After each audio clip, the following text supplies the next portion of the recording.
सर्वसामान्यांच्या हक्काचा आवाज जागर जनस्थान। उल्हा तालुक्यातील बदलापूर परिसरात बिबट्याच्या वाढत्या वावरामुळे सध्या भीतीचं वातावरण पसरलंय। शनिवारी पहाटेच्या सुमारास एका तरुणावर बिबट्याने हल्ल्याचा प्रयत्न केल्याची खळबळजनक घटना घडली। सुदैवाने संबंधित तरुणाने प्रसंगवधान राखत तिथून पळ काढल्याने मोठा अनर्थ टळलाय आणि त्याचे प्राण वाचले। मिळालेल्या माहितीनुसार पहाटे 4 वाजेच्या दरम्यान हा तरुण घराबाहेर आला असता दबा धरून बसलेल्या बिबट्याशी त्याची समोरासमोर गाठ पडली। बिबट्याने झडप घालण्याचा प्रयत्न केला, मात्र तरुणाच्या सतर्कतेमुळे तो बचावलाय। या घटनेनंतर परिसरात कमालीची दहशत निर्माण झाली आहे। दरम्यान याच भागात बिबट्याने एका कुत्र्याची शिकार केल्याचंही समोर आले असून त्याचे अवशेष घटनास्थळी आढळले।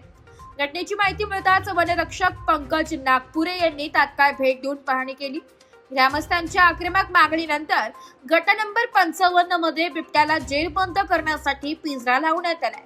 परिसरात किमान 3 बिबट्यांचा संचार असल्याचं स्थानिक नागरिक नवनाथ शिनगर, भावडू मोरे व गोरख मोरे, बाजीराव देवडे, सचिन वखारे यांनी सांगितले असून वन विभागाने रात्रीची गस्त वाढवावी अशी मागणी होत आहे। आज रोजी सकाळी नवनाथ शिंगर यांचा मला कॉल आला। त्या कॉलवर असं कळालं की सकाळी 4 वाजता पहाटेच्या त्यांच्या इथे आलेला मुलगा आहे, त्याच्यावर नाही का म्हणजे सकाळी तो बाहेर निघाला म्हणजे लघुशंकेला बाहेर निघाला होता। तर बिबट्या तिथे शिकारीची याच्याने दाबा धरून बसलेला होता। त्याची आणि त्याची समोरासमोर नजर झाली व ते हा मुलगा त्याच्या दिशेने पळाला आणि बिबट्या पण त्याच्या दिशेने पळाला, पण तो पळता 2-3 पावलं घेऊन तो मुलगा पडला व त्याच्या पायाला थोडी जखम झालेली आहे। त्यांनी सांगितल्याप्रमाणे आम्ही ते पिंजरा लावावा सदर ठिकाणी 3 बिबट्याचा वावर आहे, त्यामुळे आम्ही सदर ठिकाणी तुरंत तत्काळ आलो आणि सदर ठिकाणी मागणीनुसार पिंजरा लावलेला आहे। सदर ठिकाणी पाहणी केली असता तर 2 दिवसाआधी एक कुत्रा पण इथं मारलेला आहे, ते कुत्र्याचे पण औषध आम्हाला सापडले। त्यानुसार आम्ही त्या जागेची पाहणी करून त्या जागेवर आम्ही पिंजरा लावलेला आहे। आता तिथे एखादं बक्ष ठेवून 2-4 दिवस आम्ही हा कार्यक्रम करणार आहेत आणि त्या कार्यक्रमामध्ये आम्ही बिबट्या टॅप करण्याचा प्रयत्न करणार आहे। माझं नाव रमेश आहे, मी पुण्याला जॉब करतो आणि मी इथं सुट्टीवर आलो होतो जत्रेनिमित्त।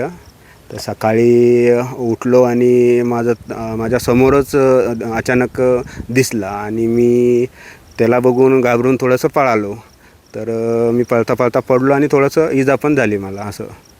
तर हे सगळं होतं, ते सगळं बघून आणि घरचे उठले झोपेतून आणि आरडाओरडा झाला, तर ते पळाला तो तिथूनच रिटर्न असं। तर एकंदरीत तुम्हाला काही बिबट्याने जखमा केल्या? नाही, बिबट्याने जखमा नाही केल्या, मीच स्वतःच्या बचावासाठी पळालो तर थोडंसं लागलं असं।